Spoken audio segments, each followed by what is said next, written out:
एक शांत गांव में, जो पहाड़ियों के बीच बसा हुआ था, एक बुद्धिमान साधु रहते थे जिनका नाम गुरुली था।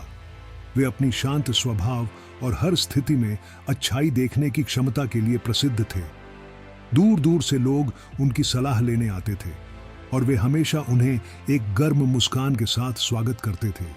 एक दिन एक युवा व्यक्ति जिसका नाम जियान था, साधु के पास आया। जियान अपने जीवन में कई कठिनाइयों से परेशान था। उसका व्यवसाय ठीक नहीं चल रहा था, उसके दोस्तों के साथ मतभेद हो रहे थे और उसे लग रहा था कि कुछ भी सही नहीं हो रहा है। वह नकारात्मक विचारों से घिरा हुआ था और अपनी समस्याओं से बाहर निकलने का रास्ता नहीं देख पा रहा था। गुरुली ने जियान को अपने बगीचे में एक छोटे से तालाब के पास बैठने के लिए कहा। साधु ने जियान को एक छोटा पत्थर दिया और उसे तालाब में फेंकने को कहा। जियान ने जैसे ही पत्थर फेंका, दोनों ने देखा कि कैसे तालाब के शांत पानी पर लहरें बनने लगीं, जो पानी की सतह को विचलित कर रही थीं।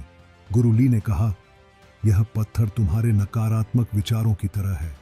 जब तुम उन पर ध्यान केंद्रित करते हो तो वे तुम्हारे मन में चिंता, डर और संदेह की लहरें पैदा करते हैं। लेकिन अब पानी को फिर से देखो। जियान ने देखा कि लहरें धीरे धीरे शांत हो गई थीं और तालाब फिर से शांत हो गया था।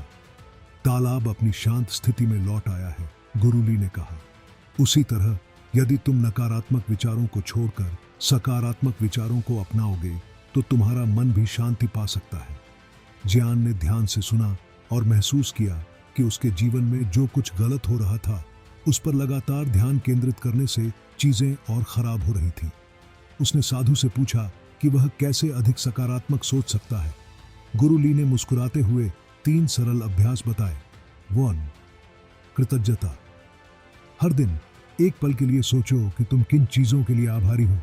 सबसे कठिन समय में भी आभारी होने के लिए कुछ न कुछ हमेशा होता है। कृतज्ञता वह सब कुछ जो तुम्हारे पास है उसे पर्याप्त बना देती है। 2. सकारात्मक पुष्टि। अपने आप से अच्छे से बात करो। अपनी ताकतों, अपनी उपलब्धियों और अपनी क्षमता की याद दिलाओ। सकारात्मक पुष्टि करने से तुम खुद पर विश्वास कर पाते हो, भले ही चुनौतियां सामने हो। 3. समस्याओं के बजाय समाधान पर ध्यान दो। जब किसी समस्या का सामना करो तो यह देखने के बजाय कि क्या गलत है, यह सोचो कि क्या किया जा सकता है। हर समस्या का समाधान होता है, लेकिन पहले तुम्हें विश्वास करना होगा कि वह मिल सकता है। जियान ने साधु को धन्यवाद दिया और हल्के दिल से वहां से चला गया। उसने इन शिक्षाओं का दैनिक अभ्यास करना शुरू किया और धीरे धीरे उसका जीवन के प्रति दृष्टिकोण बदल गया। उसका व्यवसाय सुधर गया, उसके रिश्ते ठीक हो गए और उसने छोटी छोटी चीजों में भी खुशी पाई।